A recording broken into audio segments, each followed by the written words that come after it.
ဖျားရှင်သည်မဟာကရုဏာဖြင့်အာလဝကဘီလူ၏အကြောင်းကိုမြင်တော်မူကာကြွရောက်တော်မူသည်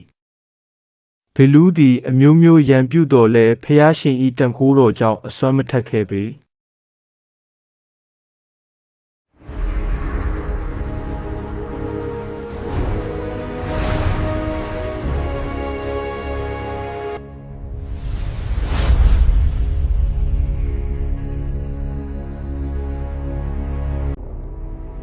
အာလဝကဘီလူသည်ညောင်ပင်ရိပ်သို့ရောက်လာသောတတဝါတို့ကိုစားတောက်နေထိုင်၏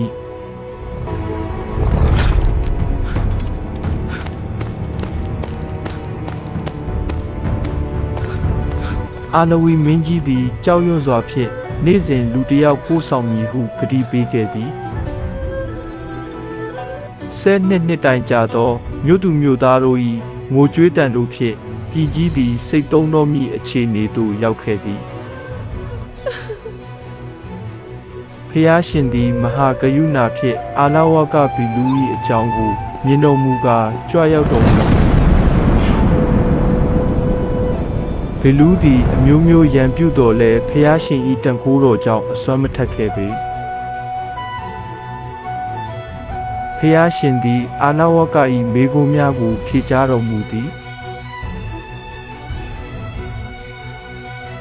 အာလဝကဘီလူသည်တောတာပန်ဖြစ်ကာလူသားတို့ကိုအသက်ဘေးမှကယ်တင်ခဲ့သည်